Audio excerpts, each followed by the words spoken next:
Bonjour et bienvenue chez crossbordertraining.com. Donc, je sais que vous voyez du chinois à l'écran. Oui, c'est bien du chinois. Nous sommes un centre de formation chinois. Nous sommes un centre de formation agréé par le gouvernement chinois. Donc là, c'est moi que vous voyez sur la gauche, toute la gauche. Donc c'était durant la cérémonie de remise des certificats en tant que conseiller et professeur certifié par Cross Border Training. Donc nous sommes un centre de formation qui formons les sociétés chinoises au marketing internet, à tout ce qui est relatif à l'informatique en règle générale, aux solutions pour vendre à l'international. Et nous faisons nos cours de formation normalement en anglais et en chinois, mais il se trouve que je suis français, donc je vous ai concocté, je vous ai traduit tous les supports de cours, je vous les ai mis en ligne, vous les trouverez sur crossbordertraining.com/boutique. Donc voilà, je vais vous présenter un peu tout ce qui est faisable. Alors, quel est le principe de cross-border training? Le principe de cross-border training est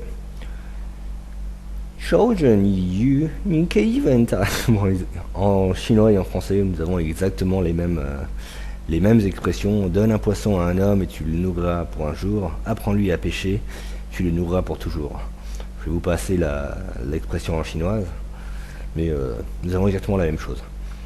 Ici, en fait, cross-border training, nous sommes un centre de formation pour aider les sociétés chinoises à se développer à l'international, pour les former à utiliser les nouvelles technologies, Internet, tous les réseaux de communication, la VoIP, pour les former en fait. Mais nous sommes également une web agency, nous pouvons faire tout le travail de A à Z. Pour vous, si vous, société française, vous cherchez une web agency, nous pouvons tout à fait créer votre site, nous pouvons tout à fait le référencer, nous pouvons tout à fait gérer tout ce qui est publicité AdWords. Nous pouvons également publier sur Baidu, étant donné que Baidu est aujourd'hui un des principaux marchés européens. Les Chinois rachètent tout en Europe, on va dire. Donc si vous voulez même vous attaquer au marché chinois, nous pourrions tout à fait le faire. Alors, ce que je voulais dire, c'est que nous pouvons, techniquement, nous sommes tout à fait à même à aider les sociétés chinoises ou aider les sociétés françaises, mais nous préférons vous former les sociétés chinoises ou françaises, plutôt que tout faire à votre place. Pourquoi? Eh bien, tout simplement parce que si nous faisons tout à votre place, d'une part, nous ne connaissons pas votre métier, donc nous pouvons être les meilleurs techniciens au monde. Si nous ne connaissons pas votre métier, nous ne ferons pas forcément le meilleur travail. Celui qui fera le meilleur travail, c'est vous, car vous connaissez votre métier. Vous serez le plus à même de parler de votre métier, vous serez le plus à même de répondre aux gens, vous serez le plus à même en fait. Après, il vous manque juste un côté, le côté technique, ce qui s'apprend facilement. Quand vous aurez le côté technique, vous serez de loin le meilleur commercial, qui soit. C'est pour cela que nous préférons vous former plutôt que de tout faire à votre place. Plus, si nous vous formons, vous êtes capable de déployer la solution. Dans 6 mois, vous êtes capable de la relancer, vous êtes capable d'apporter des modifications, vous êtes capable de tout faire. Alors que si nous le faisons pour vous, nous pouvons tout à fait lancer des campagnes d'emailing, nous pouvons tout à fait lancer des campagnes de fax, nous pouvons tout à fait lancer des campagnes de SMS, des campagnes d'autodialogue, des campagnes d'IVR. Nous pouvons tout faire. Mais à chaque fois que vous voulez changer quelque chose, il faut repasser par nous. Il y a des nouveaux coûts, alors que si vous êtes en mesure de le faire vous-même, vous faites tout et tout va bien dans le meilleur des mondes. Donc voici les points que nous allons aborder dans cette présentation. Donc tout d'abord, pourquoi est-ce qu'il faut aller sur les marchés internationaux? Quels sont les points clés pour réussir à l'international, comment vous adapter aux marchés internationaux, et les deux grandes stratégies proactives, où là vous êtes proactif en fait, où vous contactez, vous collectez toutes les données sur internet, vous contactez les sociétés, vous contactez des milliers de sociétés, des milliers de partenaires potentiels avec des outils automatiques bien entendu. Je ne parle pas de prendre le téléphone et appeler. Et comment traquer vos clients, les gens qui viennent sur votre site, savoir exactement qui est sur votre site. On va voir son numéro de téléphone, son email et directement lui passer un coup de téléphone. Il est sur votre site, il est en train de consulter le produit, la référence 427 qui est un aspirateur par exemple. Pouvoir avoir son numéro de téléphone et lui passer un coup de téléphone directement pour lui dire cet aspirateur est bien, et puis essayer de lui vendre comme si c'était une vraie boutique en ligne, enfin une vraie boutique physique. C'est un client qui est sur un site internet en ligne et vous allez lui vendre comme si vous étiez dans une boutique physique. Ça c'est la stratégie proactive. Il y a également la stratégie passive. Euh, Passive, ça n'a rien de négatif. C'est un peu comme dans un bilan passif et un bilan l'actif et le passif. La stratégie passive, c'est vous avez votre site internet, vous faites de l'AdWords, donc vous attirez les gens par l'AdWords, mais c'est les clients qui sont intéressés par vos produits, c'est eux qui vous recherchent. Ou alors vous utilisez les plateformes de vente en ligne comme eBay, Amazon et tant d'autres, il en existe des milliers. Alors pourquoi est-ce que vous devez absolument vous adapter aux marchés internationaux? Ici, nous avons un camembert qui présente les principales plateformes B2C. Nous n'avons pas les bas de la plateforme B2B, où il faut en acheter au moins 70 qui sont des plateformes B2B, mais elles ont beaucoup moins de trafic que les B2C, ce qui est logique d'ailleurs. Quand tu achètes par paquet de 10 000 produits, tu as moins de personnes qui achètent par paquet de 10 000 produits que par un paquet de 1. Donc au niveau trafic, les plateformes B2C, nous voyons immédiatement que Taobao, qui est la plateforme chinoise uniquement pour les Chinois, nous sommes Cross Border Trading est un réseau chinois. Donc sur notre présentation, nous parlons de Taobao, mais Taobao représente 25%. Après nous avons Amazon.com, eBay.com et Amazon Japan, et après nous avons plein de multitudes de sites internet. Donc ici vous voyez déjà que eBay France ou Le Bon Coin, ça représente pas grand chose. Hein. Le Bon Coin et eBay France, c'est un tout petit marché à l'international. Donc si vous vous arrêtez au Bon Coin et à eBay France, vous passez à côté de 99% de votre clientèle. Donc ici nous avons le même camembert sur lequel nous avons rajouté les deux principales plateformes publicitaires qui sont AdWords et Facebook Ads. Donc immédiatement quand on rajoute le trafic de AdWords et Facebook Ads, on voit que les plateformes de vente en ligne représentent, elles ont un beau être très puissantes. Hein. Amazon est très puissant, eBay.fr est très puissant, eBay.com est encore plus puissant. Ça a beau être des plateformes très puissantes, Taobao est très puissant, mais comparé à Google AdWords et à Facebook Ads, tout de suite, ça vaut plus rien. Enfin, c'est puissant, c'est très spécialisé, donc le fait que ce soit très spécialisé, ça te donne de la valeur. Mais en termes de trafic, si vous cantonnez à du eBay France, on voit dans la liste là, eBay France n'est même pas dans la liste, c'est dans les 40 plus petits qui représentent moins de 6%. Donc eBay France, ça va représenter 0,005%, ça représente rien du tout par rapport à l'immensité du trafic des plateformes de vente en ligne et publicitaires sur internet. Donc il faut absolument que vous mettiez à utiliser des plateformes commerciales sur internet. Alors comment réussir sur les marchés internationaux? La première chose que vous devez avoir à l'esprit, c'est que les anglophones natifs ne représentent que 5% de la population mondiale. Et les francophones que 1,2% de la population mondiale. Donc si vous vous cantonnez à à utiliser des plateformes françaises ou avoir un site en français ou en anglais, enfin des plateformes françaises ou anglaises, vous allez vous restreindre à 6% du marché mondial. 6%. Vous allez passer à côté de 94% de la population mondiale. Le meilleur exemple est vous êtes français, quand vous cherchez sur internet, est-ce que vous allez d'abord regarder en anglais? Non. La première chose que vous faites, c'est vous regardez en français. Vous faites vos recherches en français. Si au bout d'une heure, 2 heures, vous n'avez toujours rien trouvé en français qui vous intéresse, vous allez passer en anglais. Et voilà, donc au début, toutes les premières requêtes vont être dans votre langue natale. Donc si vous voulez vous attaquer à l'international, vous devez absolument parler les autres langues que les juste 6% de langues que vous maîtrisez, qui sont le français et l'anglais. Quand je sors ce graphique, je sais que les gens me disent mais on peut pas tout traduire dans toutes les langues, c'est pas possible. En fait, si, vous devriez probablement traduire dans toutes les langues. Mais avant de traduire, ce que vous devez faire, c'est faire une petite étude de marché. Une étude de marché avec AdWords, ça prend 2 minutes. Vous tapez AdWords, vous tapez les mots-clés que vous voulez, dans la langue que vous voulez, dans le pays que vous voulez. En 2 minutes, vous savez exactement ce qui se passe dans le pays.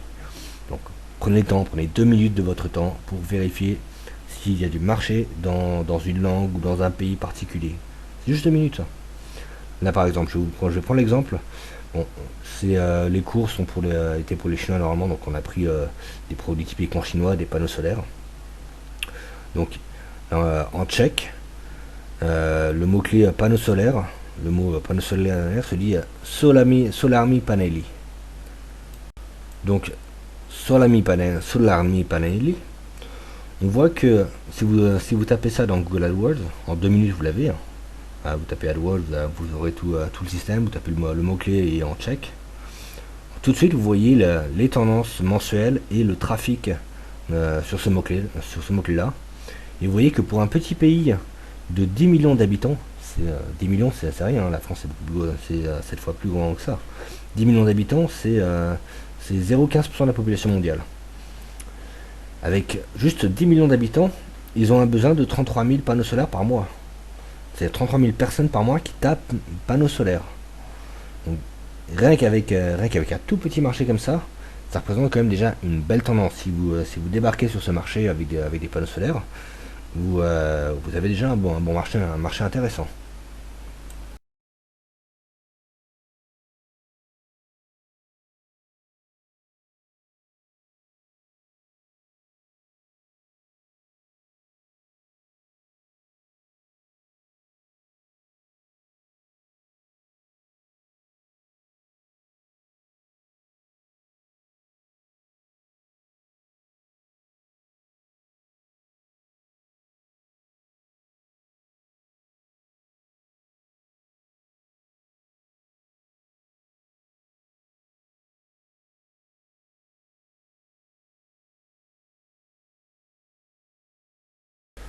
Donc on vient de voir qu'en République tchèque, le marché est intéressant, 33 000 panneaux solaires par mois, ça reste un marché intéressant.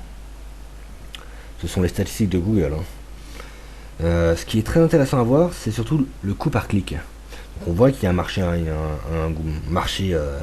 assez intéressant en République tchèque, mais quand on fait le test de regarder le coût par clic en anglais et le coût par clic en tchèque, on voit que le solar panel en anglais coûte 2,58€ le clic, alors que le même clic par un tchèque qui a le même pouvoir d'achat, qui a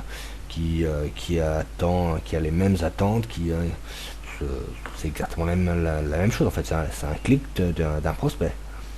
Le même clic coûte 30 centimes d'euros en tchèque.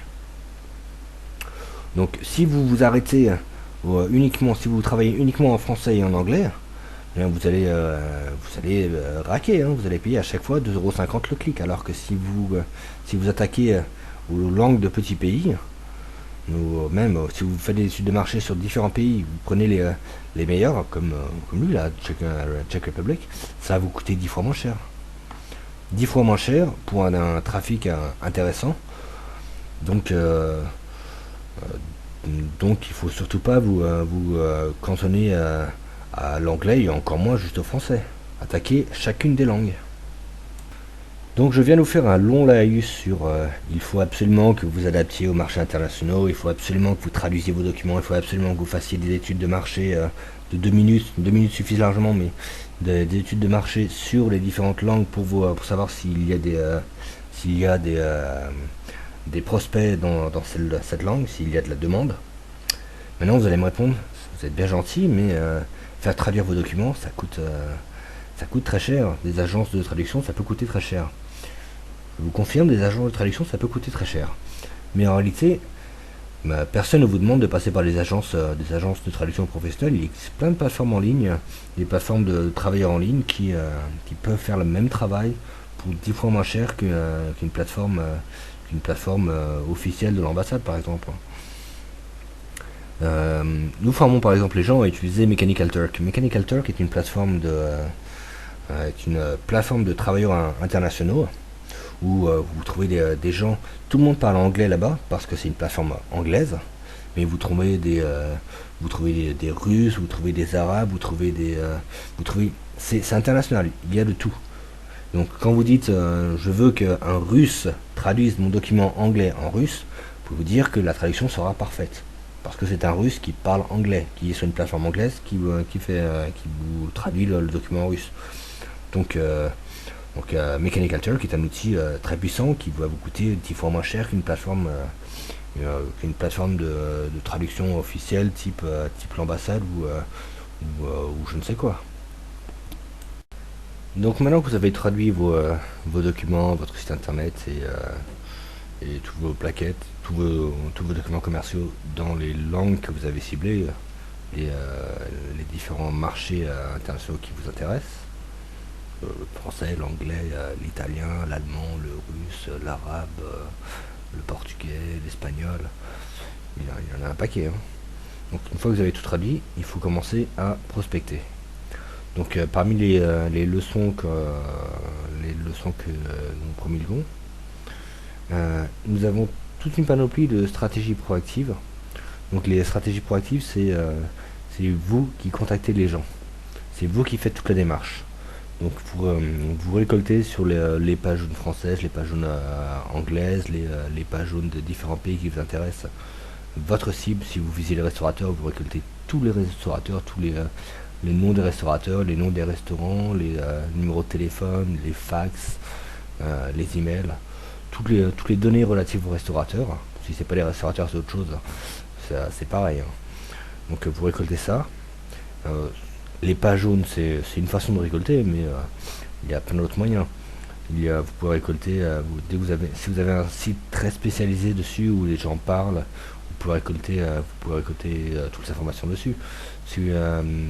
Imaginons que restons sur les restaurateurs. Vous voulez contacter les restaurateurs. Ce n'est pas compliqué de récupérer la base exhaustive. Je parle bien de la base exhaustive de tous les sites internet qui possèdent le mot restauration, restaurateur, restaurant.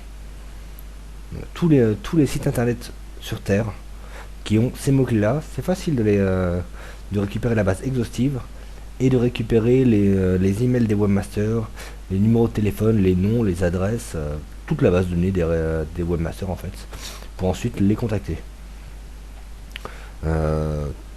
Ceci fait partie des stratégies proactives. Donc après, comment les contacter? Eh bien, ça fait partie de différentes leçons. Donc les contacter par l'emailing, une solution très bon marché. Les fax, envoyer des fax personnalisés, les SMS, les autodialers, les IVR. Autodialer, qu'est-ce que c'est qu'un autodialer? C'est un message préenregistré sur téléphone. Donc la personne reçoit sur son téléphone un message qui lui présente la société. Et si ça l'intéresse, elle laisse un message après. C'est une façon assez simple de communiquer massivement sur les téléphones. L'IVR, c'est la même chose, sauf que c'est Interactive Voice Responder. Donc c'est en interaction.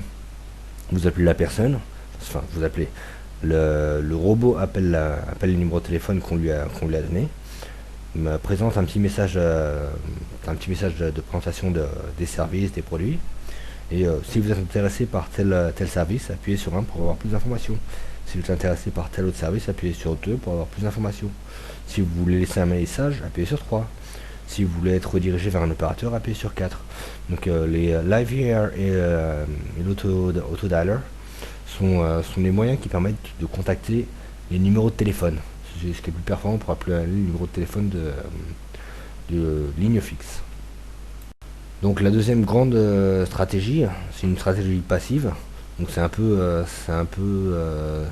de la pêche à la ligne. Vous posez vos produits dans toutes les plateformes qui existent.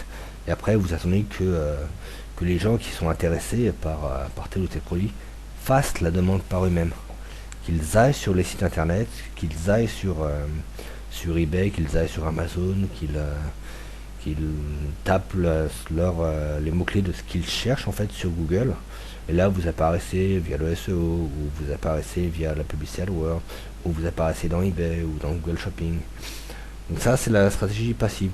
C'est vous déposez tous les produits partout où il est rentable de déposer les produits. Et après, vous attendez que les acheteurs viennent parce qu'ils ont besoin. Et c'est eux qui font la démarche après. Donc ça, c'est la stratégie passive. Très efficace aussi.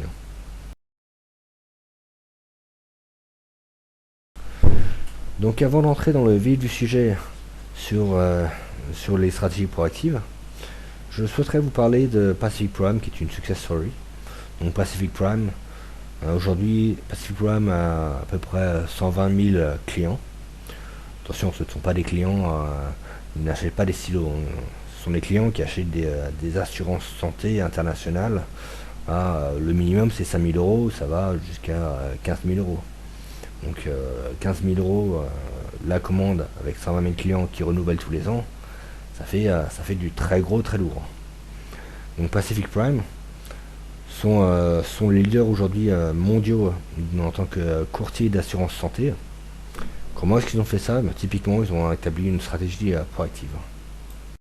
Donc au niveau de la stratégie proactive, qu'est-ce qu'ils ont fait? Ils ont récolté tous les docteurs, tout le personnel médical sur toutes les pages jaunes sur Terre, et tous les sites internet relatifs à cliniques, hôpitaux, médecine, tous les mots-clés relatifs à la médecine. Ils ont pris tout le nom de domaine, ils ont pris toutes les personnes contactables dans les hôpitaux et ils les ont tous contactés. C'est simple, ils contactent tout le monde. Alors en leur proposant, vous êtes un docteur, vous avez des patients, vous voyez régulièrement des patients qui viennent vous voir et qui n'ont pas d'assurance santé. Donc vous ne pouvez pas les traiter. Renvoyez-les nous.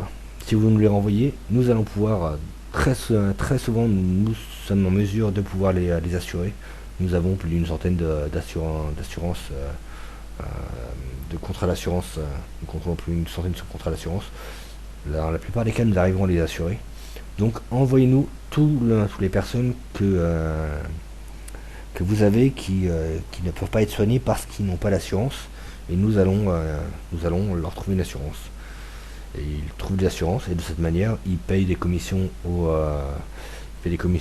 cliniques, aux hôpitaux, aux docteurs, tous les personnels médicaux qui leur envoient des patients, qui leur envoient leurs patients, donc des futurs clients. Et c'est de cette manière qu'ils sont devenus numéro 1 mondial, tout simplement.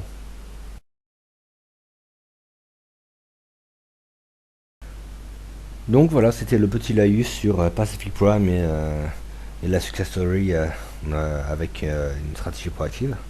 Maintenant, voyons voir comment est-ce que l'on peut harvester, collecter toutes les données sur n'importe quelle plateforme en ligne. Je vais vous donner des outils. Donc il y a, par exemple, vous pouvez tout récolter à partir de Supermacro, qui est un super outil, mais qui ne fonctionne plus sur les versions Windows 7 et sur Windows 8. C'est très dommage, parce que c'est un très très bel outil. Sinon, il y a MacroScheduler qui est pas mal, il y a iMacro, il y a Selenium, il y a PHP, Curl, et il y a plein d'autres outils. Donc tout ça, on va vous donner des cours en ligne, vous avez des tutoriels, prenez nos leçons et suivez nos leçons. Mais si vous voulez, vous pouvez déjà tester par vous-même ces outils. C'est pas si compliqué que ça, hein. Vous pouvez rentrer dedans et déjà tester comment collecter n'importe quel domaine à partir de ces outils là. C'est pas très très compliqué en soi. Si vous voulez des leçons, nous serons ravis de vous les donner. Donc avec ces outils, vous pouvez en soi récolter récolter toutes les bases de données de quasiment n'importe quelle page web. Bon, il y en a qui sont quand même très sécurisés, vous n'y arriverez pas avec ça, mais ceux qui sont moyennement sécurisés, les pages jaunes françaises sont moyennement sécurisées, les pages jaunes anglaises sont pas sécurisées, la plupart des pages jaunes ne sont pas sécurisées, donc vous pouvez complètement les harvester, j'ai que le mot anglais qui m'arrive, mais vous récoltez tout à partir de ça. Sinon, si je vous ai parlé des solutions pour récolter tous les noms de domaine, absolument tous les noms de domaine exhaustifs à partir de mots-clés, vous ne pouvez pas récolter à partir de ça, ce ne sont pas les bons outils. Là, il faut des leçons un peu plus poussées. Donc si ça vous intéresse, il vaut mieux que vous suiviez les leçons. Mais pour les pages jaunes, ça c'est très bien. Alors voyons comment envoyer des emails, des fax, des SMS. Bon, il faut savoir que tout ce que je vous dis là, comme par exemple quand je vous parle de e-macro, de super macro, tout ce que je vous dis en fait, je vous donne beaucoup d'informations très rapidement en 2 minutes chacune. Je vous donne comme AdWords, je vous ai parlé en 2 minutes, je vous ai parlé d'AdWords, mais chacune de ces plateformes, en réalité il faudrait au moins une bonne heure pour vous expliquer comment ça fonctionne. Mais en vous donnant les noms, si vous voulez tester par vous-même, vous pouvez tester par vous-même. Mais c'est vrai qu'il faudrait, ce serait quand même plus intéressant pour vous de prendre les leçons complètes, avec une formation complète sur l'outil, comme ça vous comprendrez bien comment ça fonctionne. Mais bon, si vous voulez envoyer des emails massivement, il y a Mailchimp qui est pas mauvais. Pourquoi il est pas mauvais? Parce qu'il appartient à Google en fait. Mailchimp c'est un outil Google, c'est un outil Gmail, donc c'est Gmail qui envoie les mails. Donc c'est un outil assez puissant. Le problème est que je le trouve assez cher. Il est à 2 centimes de dollars par email après les 2000 premiers emails. Donc il n'est pas donné, mais il est assez puissant. Bon, en plus de ça, il y a plein de techniques pour passer les filtres anti-spam. Lui, il est bien parce qu'il a une très bonne réputation, donc les filtres anti-spam l'accèdent facilement. Mais même en utilisant Mailchimp, il y a encore plein de petites techniques pour améliorer la délivrabilité, comme mettre le nom, toujours associer un nom à une email adresse, ou écrire les titres d'une certaine manière, ou customiser le message. Il y a plein de techniques pour améliorer la délivrabilité des emails. À défaut, Mailchimp est déjà pas mal. Le problème est qu'il n'y a que 2000 emails gratuits avec Mailchimp. Vous avez d'autres plateformes, Mandrill qui est pas cher du tout. Ne prenez pas la version gratuite, c'est de la merde. C'est vraiment de la merde. La version gratuite, vous allez filtrer partout. Mais la version payante est vraiment pas chère. Donc je vous recommanderais aussi Mandrill qui est pas mal. Bon, il y a pas mal de solutions puissantes, ou alors prendre un serveur dédié. Ne prenez pas OVH. OVH est extrêmement puissant, extrêmement bon pour des serveurs dédiés, mais pour de l'emailing, à partir de 100 spam reports, c'est-à-dire à partir de 100 personnes qui ont cliqué sur spam dans les mails qu'ils ont reçus de votre part, OVH va couper le port 22, qui est le port d'envoi d'email. Donc pour vous, vous serez content, vous direz j'envoie du mail, j'envoie beaucoup de mails. Mais en réalité, il n'y aura plus aucun mail qui partira. Donc le serveur sera toujours opérationnel. Bon, c'est quand même l'avantage. OVH propose des serveurs puissants, et il ne coupe pas votre serveur si vous spammez. Ils vont vous couper votre port de mail, mais pas votre serveur web. C'est déjà un bon avantage, alors que GoDaddy, ils vont quand même des ports, ils cassent tout, et puis dégagez. Donc surtout ne prenez pas GoDaddy. Celui qui est pas mal, c'est Dailybox. Dailybox est très bien. Dailybox, il vous coupe pas facilement, et il vous permet d'envoyer un sacré paquet de mails avant de vous bloquer. Ça, c'est si vous prenez les solutions de serveur dédié. Sinon, en SMTP, c'est vrai que Mandrill est pas mal. Bon, on pourrait parler comme ça pendant des heures des solutions d'emailing. En fait, il y a plein de... Je ne vais pas rentrer trop dans le détail non plus. Donc pour tout ce qui est SMS et fax, ce qui est très important, email aussi d'ailleurs, email, SMS et fax, c'est un code de tracking pour savoir qui clique, qui va sur le site. C'est le plus important pratiquement. Si vous n'avez pas de code de tracking, vous ne savez pas ce qui se passe. Non seulement vous ne savez pas ce qui se passe, mais vous n'allez pas à côté de vente. Les gens, vous ne pouvez pas recontacter les gens qui sont intéressés. Alors que si vous mettez un code de tracking, vous savez exactement qui est intéressé par quel produit, et vous pouvez prendre le téléphone et lui passer un coup de téléphone et finaliser la vente.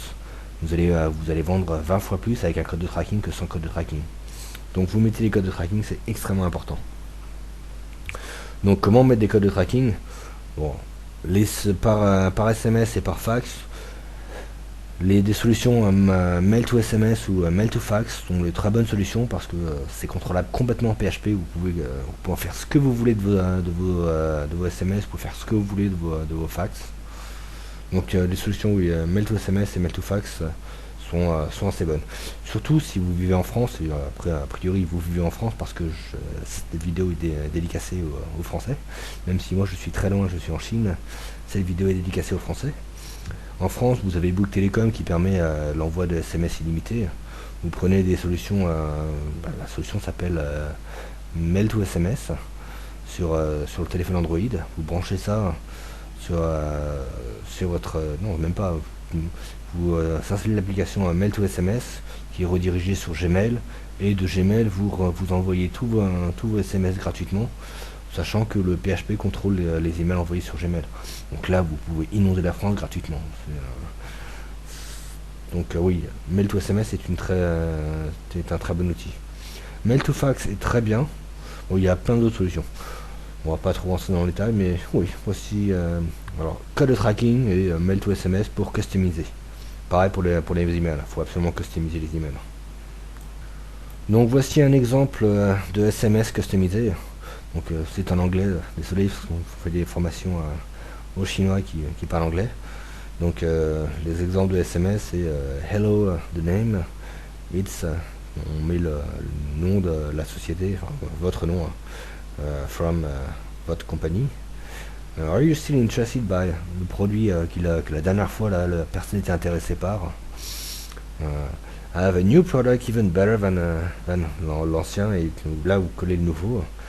At only le nouveau prix. Are you interested? Call me at. Tu mets le numéro de téléphone. Visite le nom de domaine avec le tracker. Très important de savoir qui va dessus, qui est intéressé. Le nom. Et comme ça vous pouvez générer un paquet de SMS. Mais quand la personne reçoit le SMS, il a l'impression que que vous l'avez écrit spécifiquement à lui. Vous avez écrit un seul SMS de la journée juste pour lui. Là il va se dire ce gars-là, j'ai dû le rencontrer. J'en ai eu des gens comme ça d'ailleurs, qui sont arrivés. Ah, je me souviens, je t'ai rencontré il y a 2 ans au café de machin. Pas du tout. J'avais envoyé un millier de SMS. Mais oui, tu es le frère de. C'est tellement personnalisé que la personne se dit, lui, je l'ai rencontré à telle soirée et c'est fini. Il est parti, il prend tous tes produits.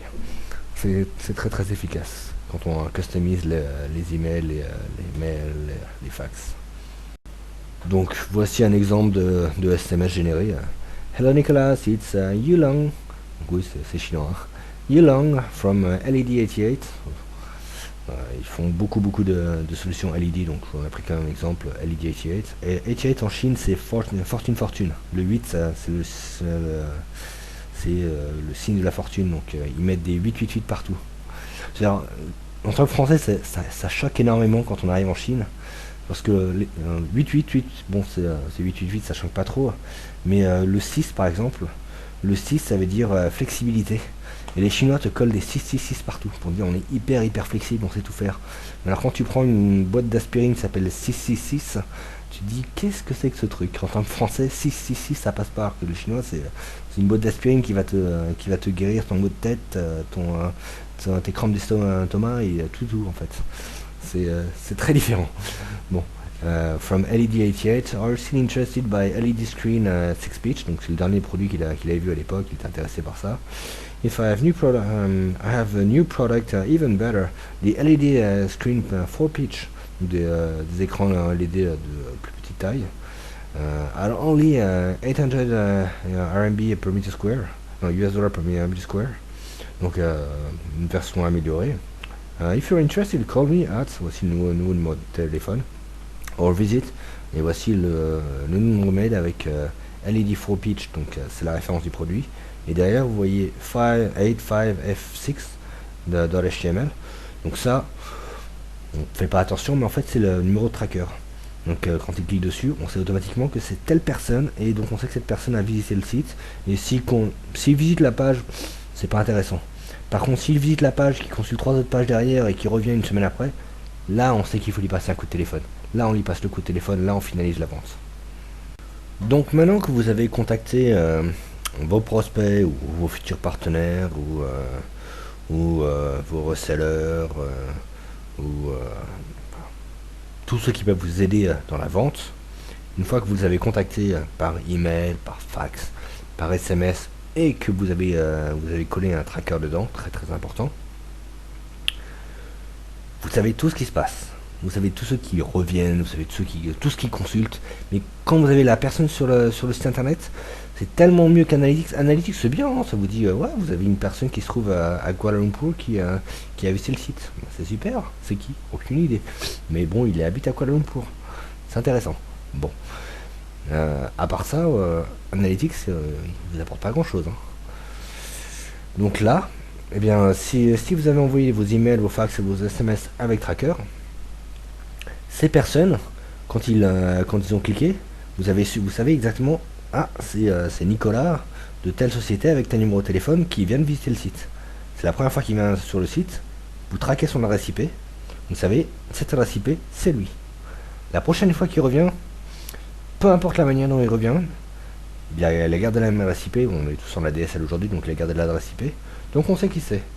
Donc s'il consulte 3 fois le même produit, ou s'il est sur le site, juste là, ça fait 120 secondes qu'il est sur une page particulière, vous prenez votre téléphone, vous l'appelez, vous voyez avec lui, qu'est-ce qu'il veut exactement, et comment vous faites un peu le commercial, quoi. Vous faites comme si vous étiez dans une boutique de chaussures, vous entrez dans une boutique de chaussures, vous avez immédiatement un commercial qui vient vous voir, qui vient vous vendre la paire de chaussures, qui vient voir avec vous quelle est la paire de chaussures qui vous ira le mieux. Bien là, vous êtes sur internet, mais c'est exactement la même chose. Vous lui passez un coup de téléphone et vous jouez le commercial. Alors bonjour, je vois que vous êtes sur tel produit. Sachez que nous avons la version en bleu aussi qui pourrait être plus intéressant parce que vous jouez le vrai commercial, quoi. C'est exactement comme si vous étiez dans une boutique physique, mais c'est internet. Donc faisons un peu le bilan des stratégies proactives avec Tracker. Je vous ai pas encore parlé des autodialers, mais parce qu'on peut pas mettre de tracker dans les autodialers, c'est une voix, donc et à part on peut pas mettre d'identifiant. Donc dans tout ce qui est avec Tracker, donc la première étape est de récolter toutes les coordonnées de votre cible. Si vous visez les restaurateurs, tous les restaurateurs sur la France, tous les restaurateurs en Angleterre ou dans les pays qui vous intéressent, donc vous les prenez tous. Et les noms, les prénoms, les adresses, les réseaux sociaux, les numéros de téléphone, les fax, les SMS, tout, les emails bien sûr. Et comme ça vous pouvez après faire des messages très customisés. Bonjour Nicolas, j'ai vu ton site internet, il est très intéressant. Le gars il reçoit le mail, il se dit bon, bah, c'est une personne qui me contacte moi spécialement moi. Hein. Alors que pas du tout, c'est envoyé en automatique. Donc vous pouvez prendre ça par des pages jaunes, des chambres de commerce, des annuaires ou des banques de Whois, très très efficace aussi. Donc quand vous avez récolté toute la base, vous leur envoyez un message via une des solutions ou via les 3 solutions. Hein. Vous pouvez les contacter de multiples manières. Vous traquez l'adresse IP.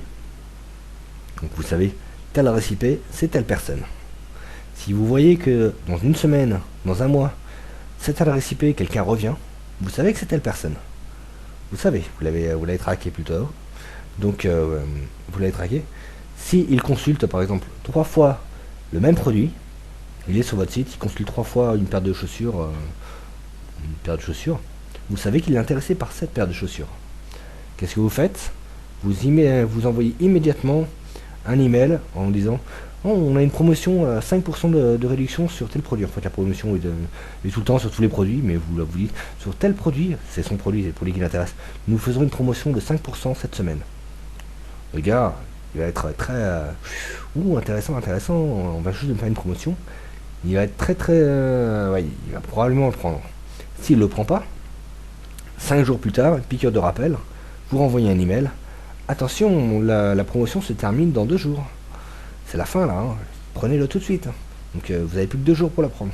Donc là, s'il le prend pas, vous ne l'aurez jamais avec lui, hein, mais il y a de fortes chances qu'il passe, qu'il prenne votre paire de chaussures tout de suite. Alors voyons maintenant les autodialers, les IVR, autodialer, IVR, Interactive Voice Responder. Donc il faut savoir, là vous n'avez pas encore, vous êtes en train de regarder la vidéo, vous n'avez pas encore mis les mains dans le cambouis, vous n'avez jamais encore, vous n'avez peut-être jamais encore collecté des données, lancer des robots sur les pages jaunes ou des pages pro ou que sais-je, n'importe quelle base de données en ligne de société ou de particulier. Vous n'êtes encore jamais attaqué à ça. Quand vous allez le faire, vous allez vous rendre compte que 70% des numéros sont des numéros, enfin 70% des coordonnées sont des numéros de téléphone fixe. Or, les numéros de téléphone fixe, vous ne pouvez pas leur envoyer d'SMS, vous ne pouvez pas leur envoyer d'email, vous ne pouvez pas leur envoyer de fax. Vous pouvez leur passer des coups de téléphone, c'est tout. Donc, vous avez deux possibilités. Soit vous mettez tout à la poubelle, vous abandonnez, et vous passez à côté de 70% du marché, soit vous forcez la vente, forcez le destin, et vous utilisez des autodialers, et vous les appelez tous en autodialer, vous les appelez tous en IVR. Comment faire ça? L'autodialer, je vais vous montrer plusieurs solutions pour appeler en automatique. Donc, comment faire des appels automatiques? Vous avez peut-être déjà entendu parler de Asterisk, qui est la solution la plus connue sur le marché. Donc, je vous en parle ici. Je trouve qu'elle n'est pas terrible. Sincèrement, elle n'est pas terrible. Mais c'est la solution la plus connue sur le marché, c'est la plus vieille solution. C'est pas celle que je vous recommande. Elle est open source, elle est gratuite. Toutes les solutions là dont je vous parle sont des solutions gratuites open source. Donc vous pouvez les tester par vous-même. Pas facile à mettre en place, hein, mais vous pouvez les tester par vous-même. Donc Asterisk, il y a Treebox qui est pas mal, qui est en fait un dérivé de Asterisk. Il y a ICT-Dialer qui est lui-même un dérivé de Asterisk. Il y a Xivo qui est lui-même un dérivé de Asterisk. Donc, en fait, les trois autres appartiennent, sont des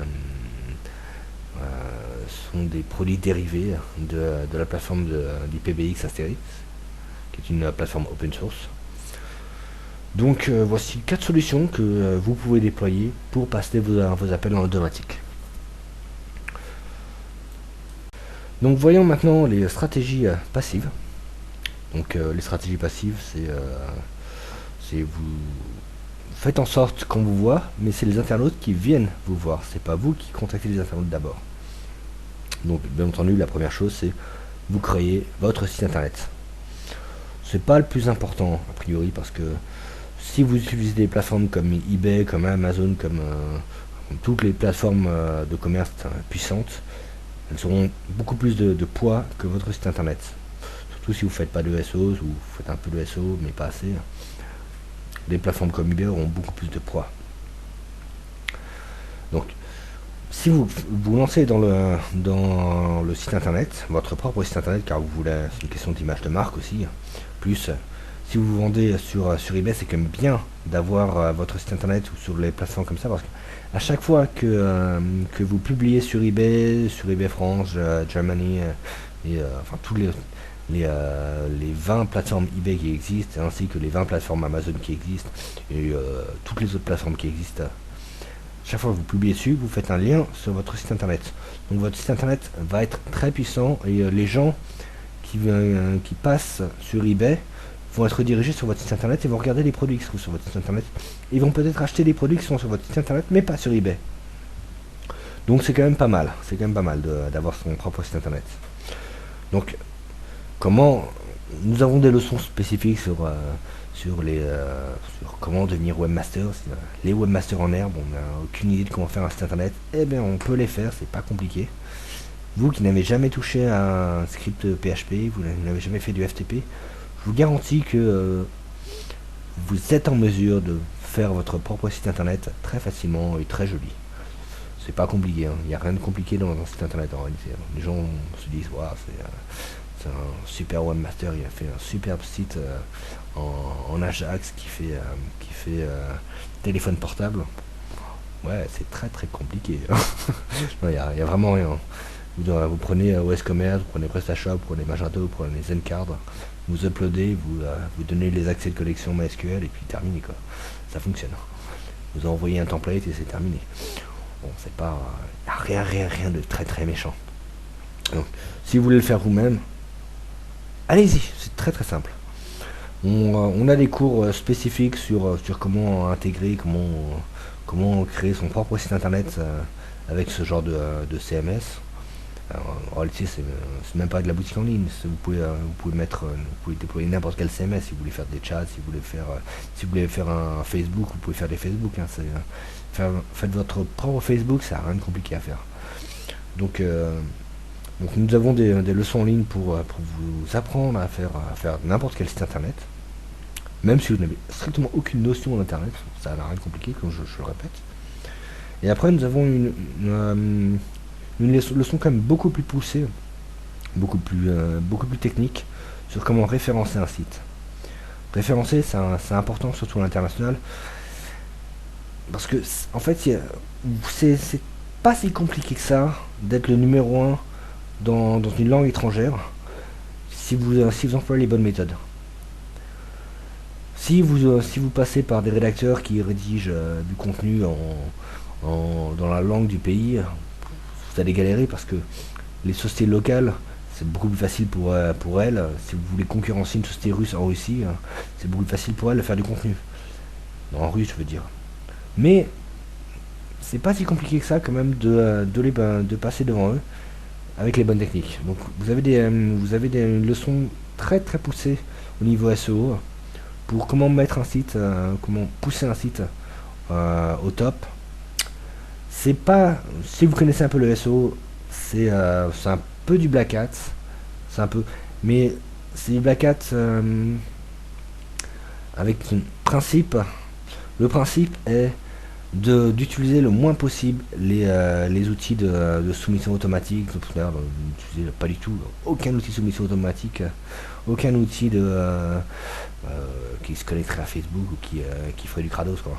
On veut faire du très très propre, on veut que ce soit des humains qui publient, et de cette manière vous pouvez faire du SEO très clean avec un background black hat, mais ça reste du très très clean dans le sens où c'est que des interactions humaines qu'il fait. Et Google, c'est ce qui surveille en fait. Il n'est pas capable de remarquer si le contenu a été généré. Par contre, il est tout à fait capable de remarquer si c'est un robot qui l'a publié. Et ça pardonnera pas. Donc, on a des solutions, des formations très très poussées sur le SEO pour vous aider à vous positionner dans n'importe quelle langue en fait. Donc, voyons maintenant comment promouvoir votre site internet. Bon, bien sûr, le numéro 1, AdWords. AdWords, c'est quand même le numéro 1 pour faire de la publicité de son site internet, au coup par clic. Après, vous avez Facebook. Alors en fait, Facebook, si vous regardez un peu nos leçons en anglais pour les Chinois, on leur dit surtout, ne faites pas Facebook. Si vous faites Facebook, vous allez vous tuer. Pourquoi? Parce qu'en Chine, Facebook est interdit, Facebook est banni. Si vous faites dessus, je ne peux pas rentrer dans le détail de Facebook parce que là je parle à des Français. En France, Facebook c'est super, hein. Allez-y, prenez Facebook, faites de la publicité Facebook. Vous pouvez sélectionner les tranches d'âge. Facebook c'est tout sur ses utilisateurs. C'est vraiment tout dessus. Donc vous pouvez vraiment cibler la tranche de population qui vous intéresse. Donc Facebook est un très bon outil pour les Français. Très très mauvais outil pour les Chinois. Très très très dangereux pour les Chinois. Mais vous n'êtes pas Chinois normalement, vous êtes Français, donc ça passe. Il y a Google Shopping. Nous avons eu une leçon sur Google Shopping. Google Shopping est puissant, mais Google Shopping associé à AdWords est extrêmement puissant. Donc faut pas regarder Google Shopping comme Google Shopping simplement, faut regarder Google Shopping associé à AdWords. Là c'est très très puissant. Il y a Yahoo Shopping et il y a Net Affiliation. Alors Vous allez être content, je fais la publicité pour les sociétés françaises aux Chinois. Donc NetAffiliation, c'est une société française qui est très correcte en termes de publicité sur Internet. Donc ils ont plus de 30 000 sites Internet, ils en ont sans doute plus aujourd'hui. C'était à l'époque quand je suis fait en France, et c'était vraiment il y a très longtemps. Donc NetAffiliation, c'est une plateforme d'affiliation. Bon, à l'international, il y a TradeDoubler qui est pas mal aussi, mais qui sont plus chers que NetAffiliation. Et je trouve que NetAffiliation, à l'époque où je l'utilisais, c'est-à-dire il y a 6 ans, c'était très bien.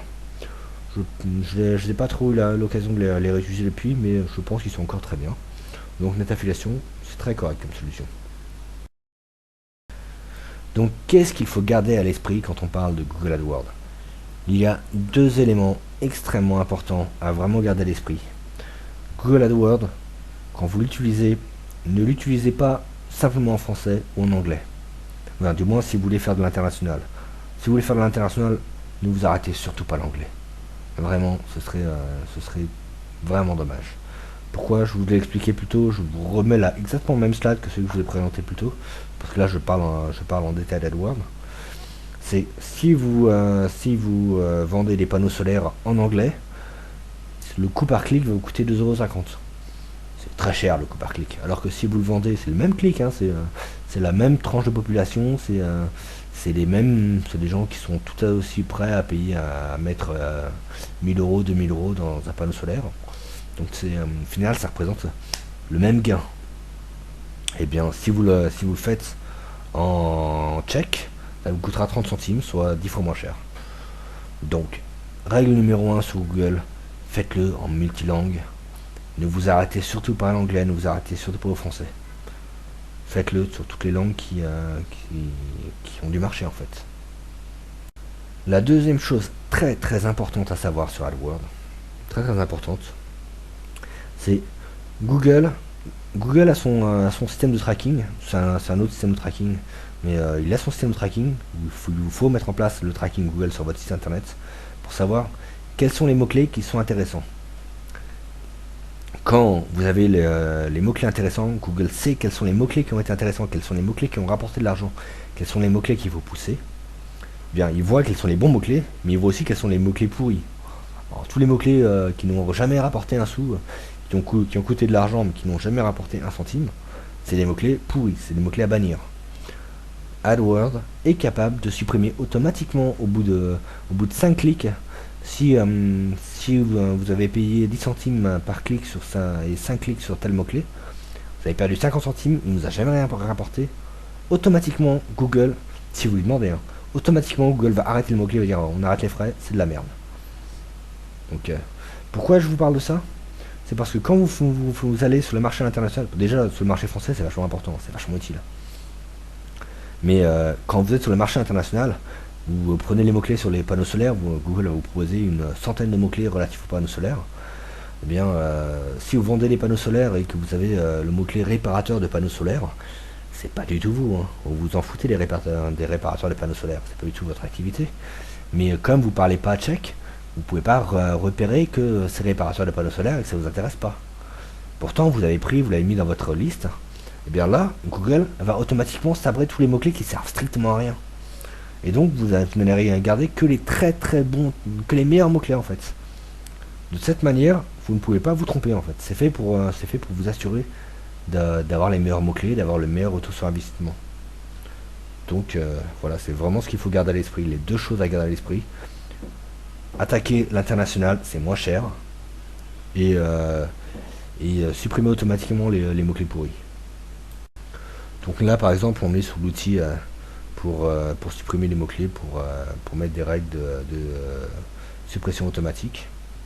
Donc voilà comment supprimer automatiquement des mots-clés. Donc on dit au bout de 20 clics et si 10% n'ont rien rapporté, on back le mot-clé, c'est un mot-clé de merde. Tout simplement. Donc là nous rentrons dans la dernière partie des stratégies passives, les stratégies commerciales passives, c'est-à-dire les plateformes commerciales internationales. Donc il faut savoir qu'il existe des milliers de plateformes commerciales internationales. Rien que moi, je suis juste un webmaster. Et, durant mon cursus professionnel, j'ai déjà installé pour 3 clients des plateformes de vente en ligne multi-vendeurs. Donc rien que moi, je suis un webmaster, j'en ai déjà installé 3. Donc il existe des dizaines de milliers de webmasters. Je vous laisse imaginer combien de dizaines de milliers de plateformes de vente en ligne existent sur Internet, de plateformes multi-vendeurs. Donc, parmi ces milliers de plateformes, en fait, bon, parmi ces milliers de plateformes, il faut savoir quelles sont les bonnes plateformes, quelles sont les plateformes pourries. Et donc nous allons vous montrer, suivez nos leçons et nous allons vous donner exactement les listes des très bonnes plateformes, des plateformes où il ne faut pas y aller, ça sert à rien. Voilà pour résumer. Maintenant, voyons, quand vous voulez vendre, vous êtes sur eBay par exemple. Vous voulez vendre, vous posez votre annonce. Bien, vous êtes un newbie, vous venez de débarquer en tant que vendeur, vous allez avoir beaucoup de mal à vendre. Pourquoi? Parce que vous n'avez aucune évaluation. Personne ne vous fait confiance. Vous êtes un newbie. Vous êtes au même rang que tous les escrocs qui vendent un bien, qui reçoivent de l'argent, qui se cassent et qui recréent un nouveau compte. Donc vous êtes exactement, vous êtes flagué, je suis un escroc. À peu près, ça veut dire à peu près ça, hein, quand vous êtes un newbie. Car tous les newbies, la moitié des newbies sont des escrocs en fait. Donc l'autre moitié ne sont pas des escrocs, mais vous êtes flagué comme tel. Donc tant que vous n'avez pas plein d'évaluations positives, vous allez avoir toujours du mal à vendre. Et c'est un peu le chat qui se mord la queue, hein. C'est très difficile. Les premières ventes sont très difficiles parce que personne ne vous fait confiance. Et non seulement ils ne vous font pas confiance, mais si jamais vous avez le moindre problème de livraison, de retard ou quoi que ce soit, ils vont être cinglants parce qu'ils vont se dire encore un escroc. Donc le début est très difficile. Donc il vous faut rapidement trouver des évaluations positives. Et il y a des techniques, hein, pour avoir facilement des évaluations positives. Et après une vingtaine d'évaluations positives, une trentaine, si on en a plus c'est mieux, hein, mais une vingtaine c'est suffisant. À partir de 20, les gens commencent à vous faire confiance. Et là, les ventes vont arriver naturellement. Oui, donc comme je disais, sans un grand nombre d'évaluations positives, vous n'allez pas pouvoir vendre quoi que ce soit. Or, il vous faut vendre pour avoir des évaluations positives. Donc c'est le serpent qui se mord la queue. Bon, je vous rassure, il existe des techniques, c'est pas si compliqué, il y a des techniques pour avoir plein d'évaluations rapidement. Surtout sur eBay. Alors, eBay c'est très bien parce que eBay c'est un gros réseau, il y a une vingtaine de plateformes eBay, mais c'est centralisé avec une seule base de données.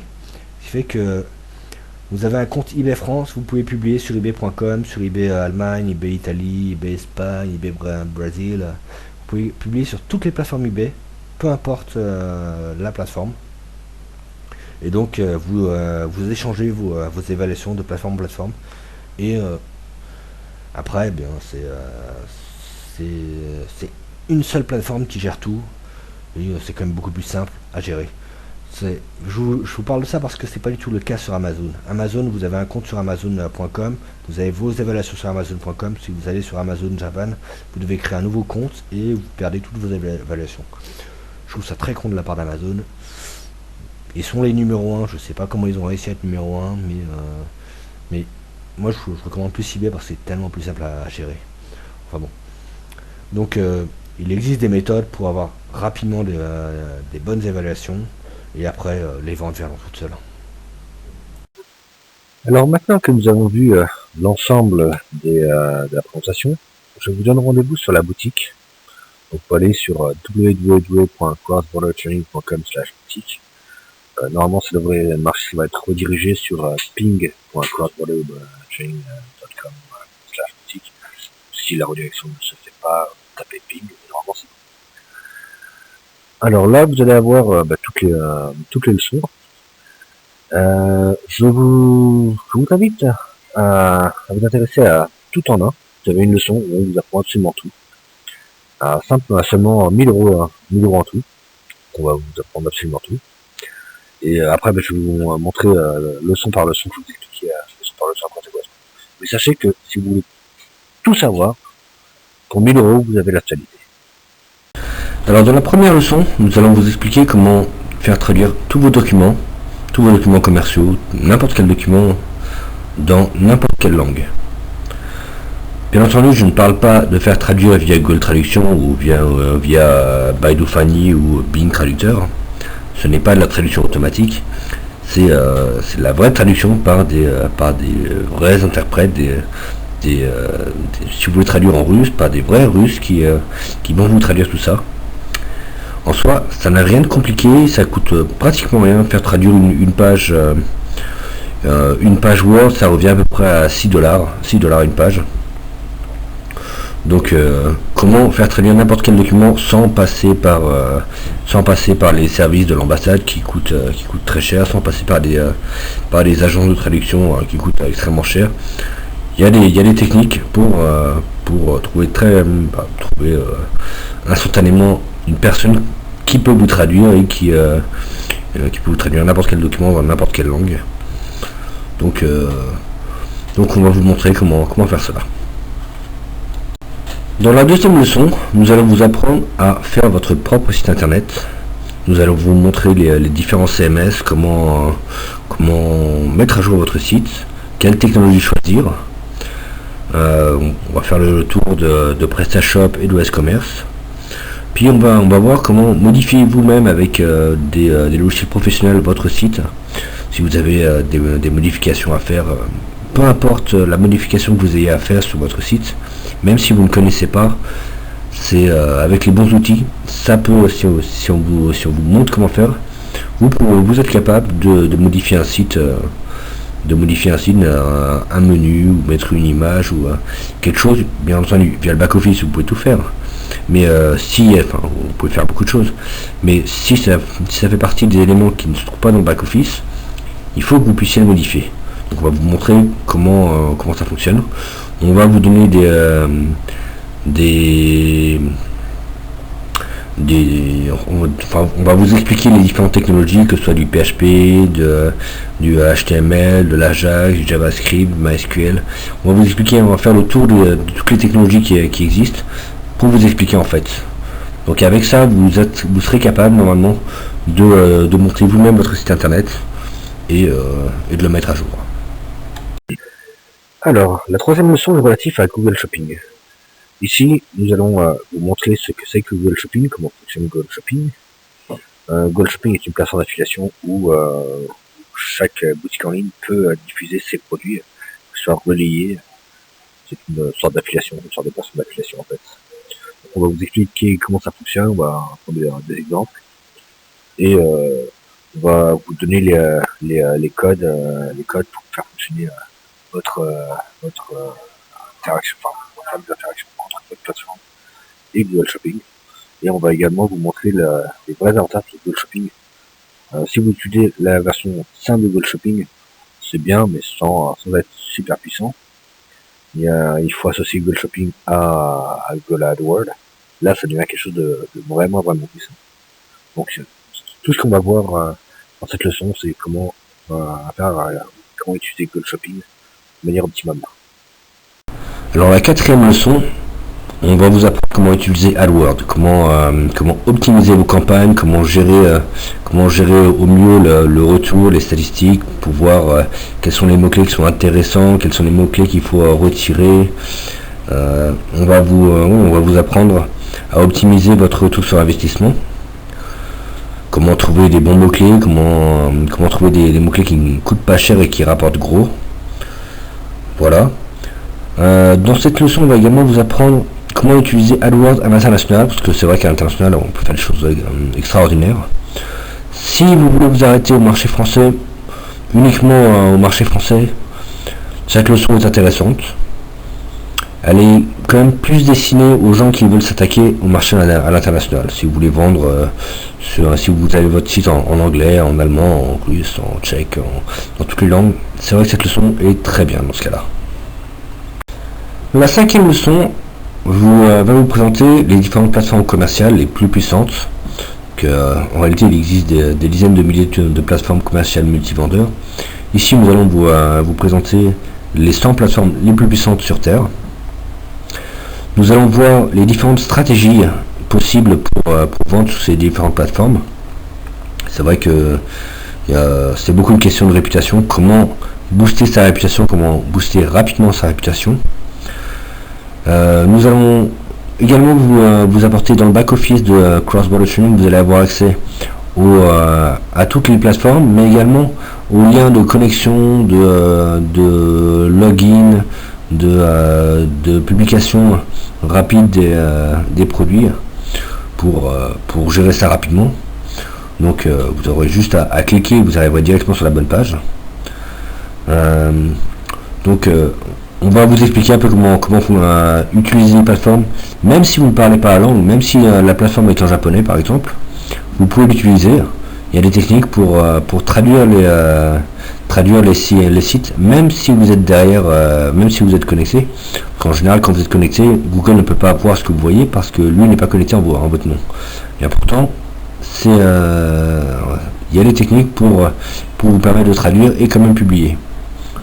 On va vraiment faire le tour de toutes les techniques pour vendre sur les plateformes commerciales et vous allez voir les principales plateformes, les 100 plus puissantes plateformes commerciales. La sixième leçon, la sixième formation est relative à eBay. Pourquoi eBay? Parce que eBay, avec son trafic total d'1 demi-milliard de visiteurs, 1 demi-milliard, c'est colossal, hein, de visiteurs. Je parle eBay à l'international, pas eBay France, eBay à l'international. Avec son trafic de 1 demi-milliard de visiteurs, est une plateforme que vous ne pouvez pas, vous passer. D'une part, d'autre part parce que c'est une plateforme centralisée, donc, c'est la plateforme sur laquelle vous devez être, car avec un seul compte, vous pouvez gérer toutes les plateformes. Et parce que eBay est vraiment unique en son sens, il n'y a aucune autre plateforme, du moins de cette envergure, de cette puissance, qui fonctionne de cette manière. Taobao, la version chinoise, a également un trafic monstrueux, mais ce n'est pas de la vente, ce n'est pas des enchères, ça ne fonctionne pas vraiment sur le même principe.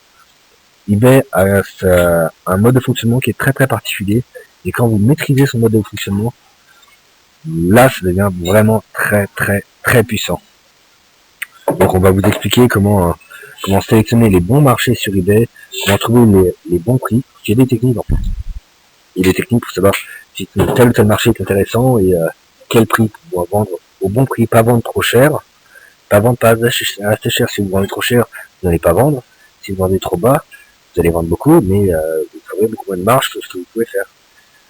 Il y a des techniques pour savoir exactement comment obtenir le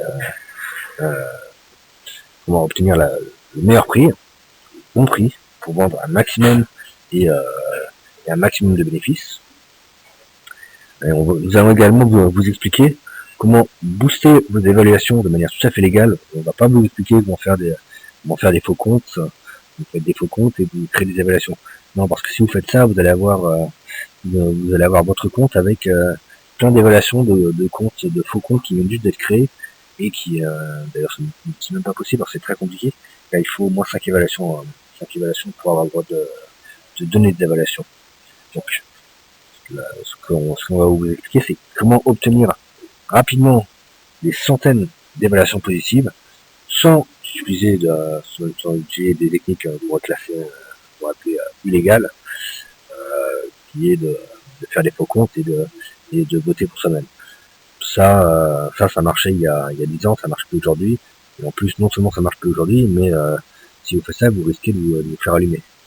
Non, il y a d'autres techniques tout à fait légales pour gonfler artificiellement vos évaluations et ainsi avoir une énorme crédibilité sur le marché. La 7e leçon est relative aux techniques d'aspiration de n'importe quel site internet, même pas forcément d'un site internet, même d'un CD, pour aspirer des données sous un format informatique, quel qu'il soit. Donc, si vous avez un site internet, les pages jaunes sont le meilleur exemple. Vous avez des pages jaunes, vous voulez aspirer toutes les données sur un secteur particulier, vous vendez par exemple votre produit est destiné à l'hôtellerie par exemple, eh bien, comment faire pour aspirer les coordonnées de tous les hôtels sur n'importe quelle page jaune au monde. Il existe plusieurs milliers de sites internet qui se revendiquent des pages jaunes. On a répertorié les puissances. Comment aspirer ces coordonnées, peu importe le site. Il y a des techniques, donc on va vous les apprendre. Mais c'est vrai que c'est pas forcément un site internet, hein. C'est pas forcément une page jaune, ça peut être un forum, ça peut être une banque de données d'entreprise, ça peut être ne serait-ce que eBay ou Alibaba ou Taobao, ça s'inspire de la même manière. Il faut récupérer les coordonnées des entreprises par secteur, par produit, et vous pouvez faire une énorme base de données de contacts. Même en CD, comme je vous disais précédemment, si c'est un CD, il y a des techniques pour l'aspirer. Donc là, on va vous montrer par différents processus. Il y a différentes méthodes. Il y a des méthodes très simples, il y a des méthodes un peu plus compliquées, il y a des méthodes nettement plus compliquées, mais qui sont vachement plus rapides, et au moins, quand ça fonctionne, vous pouvez aller vous coucher, sûr que ça tourne tout seul. Donc on va vous montrer les différentes techniques pour aspirer n'importe quelle base de données en ligne pour ensuite les contacter. Quand je dis aspirer les bases de données, je ne parle pas uniquement des emails. Vous allez trouver des logiciels sur internet qui vous permettent d'aspirer des emails. Ça veut rien, ça. Super, vous avez un email. C'est qui? C'est quoi? Est-ce qu'il est relatif? Est-ce qu'il est vraiment dans le domaine? Ça, vous ne savez rien, c'est juste un email trouvé sur un site. Vous ne pouvez pas le savoir. Par contre, ici, vous allez pouvoir récolter l'email, le numéro de téléphone, le fax, le nom, la raison sociale de l'entreprise et les produits qu'ils font, plus l'adresse et toute l'information qui se trouve sur le site. Vous allez récupérer ça et vous allez mettre ça dans une base de données. C'est qu'après, vous savez, vous pouvez taper dans la base, je cherche les gens qui font des chaussures. Et là, vous avez toutes les personnes qui font des chaussures. Voilà ce qu'on va vous apprendre. Vous voyez qu'il y a un deuxième lien également ici. Je vous ai mis crossbordertraining.com/CYP. CYP pour Check Yellow Page. Vous allez atterrir sur une page où vous allez avoir un moteur dans lequel vous pouvez mettre vos mots-clés avec des virgules. Si vous avez 3 mots-clés, si vous faites des frigos, mais vous vendez des frigos, vous pouvez taper réfrigérateur, congélateur et d'autres mots-clés. Voilà, électroménager par exemple. Et vous tapez ça, vous traduisez ça dans toutes les langues et vous le remplissez dans ce moteur. Et lui va chercher dans toutes les pages jaunes au monde tous les gens qui correspondent à ce résultat. Et ça va pas vous donner la base, mais ça va vous montrer combien de personnes sont relatives à ce domaine. Combien il y a de personnes qui vendent des réfrigérateurs à travers le monde. Après, il n'y a plus qu'à aspirer les pages jaunes, tout simplement. La 8e leçon c'est relative à Mailchimp.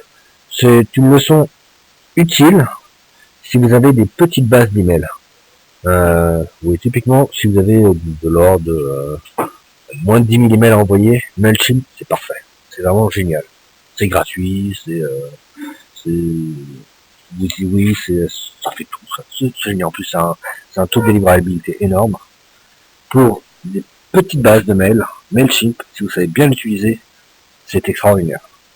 Pour des grosses bases d'emails, ça finit par monter très cher. C'est très cher pour de grosses bases d'emails. Donc, si vous avez des très grosses bases, si vous avez 100 000, 200 000, 1 million, voire 1 million d'emails à envoyer, surtout n'utilisez pas Mailchimp, ça va vous coûter trop cher. Vraiment très très cher.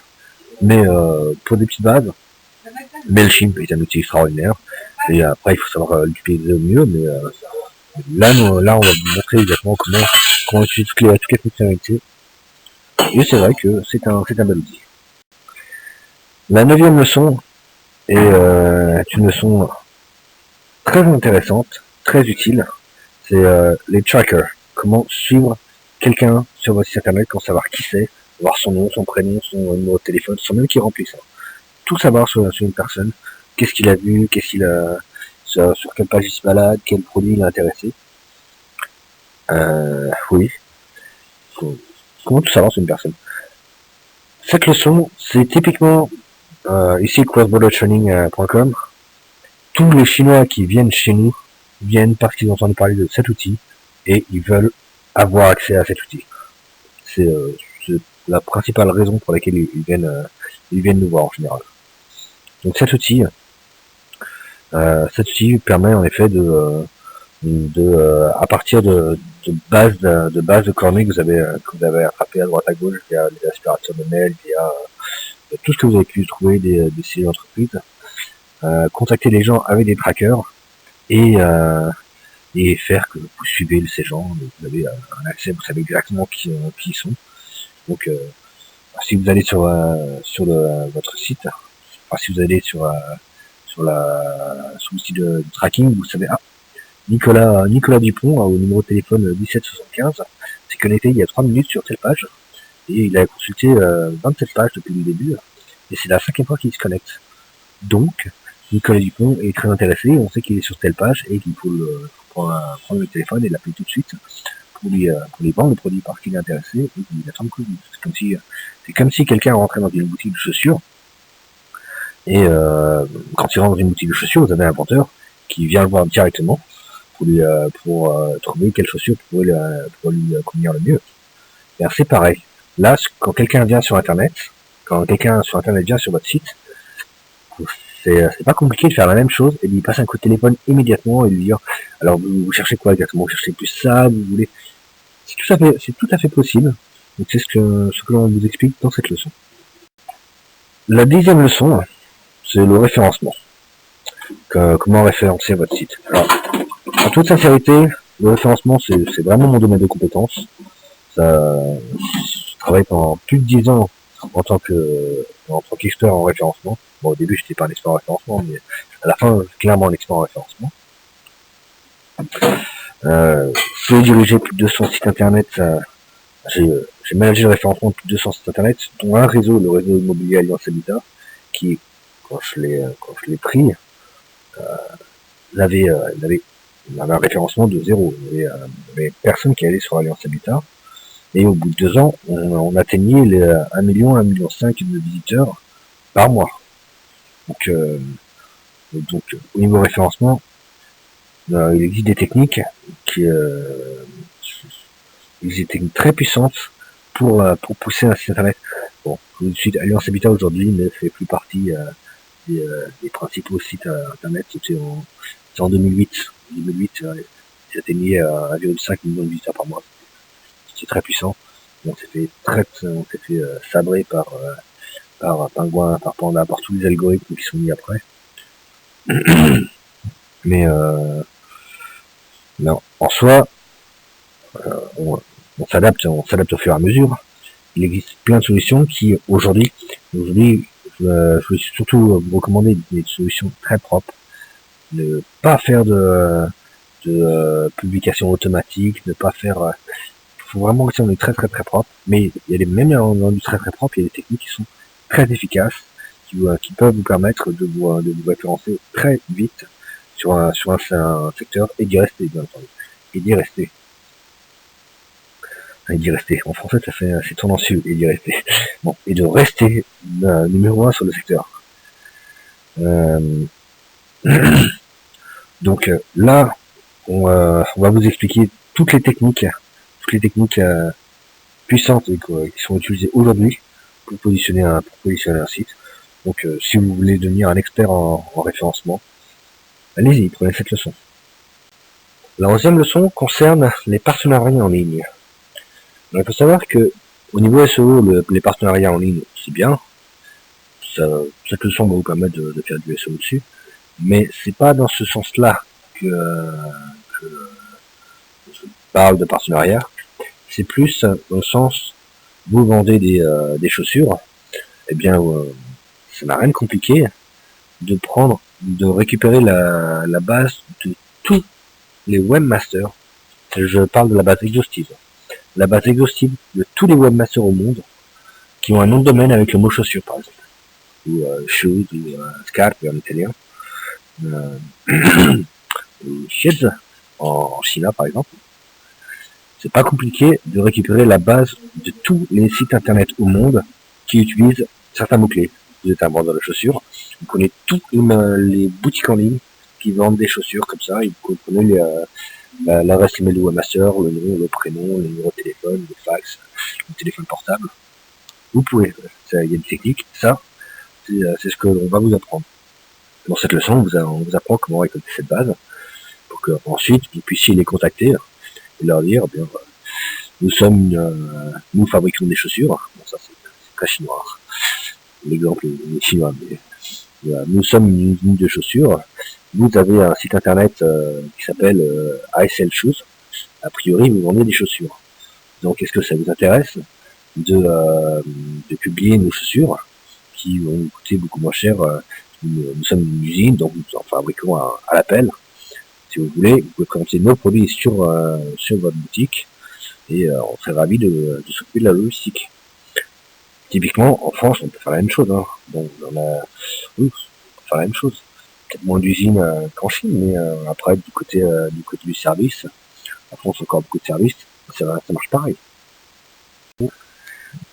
La deuxième leçon concerne le mass mailing. Si vous voulez envoyer un très très très grand nombre d'emails et qu'ils arrivent à destination. Donc, certains pourront dire c'est complémentaire avec la leçon sur MailChimp. Pas du tout. Pas du tout. MailChimp, c'est du mass mailing si vous voulez envoyer 10 000 emails. 10 000 emails, MailChimp fera ça très bien. Très bien.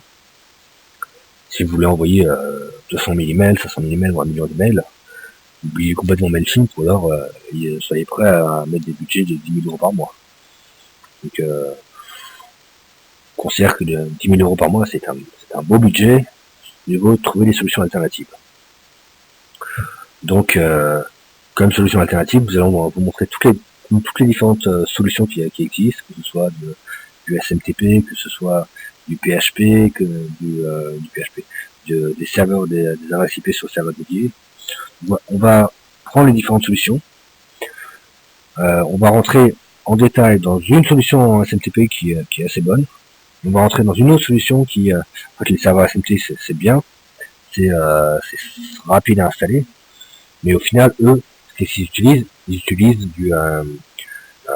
des adresses IP sur les serveurs dédiés en IP failover, on appelle ça.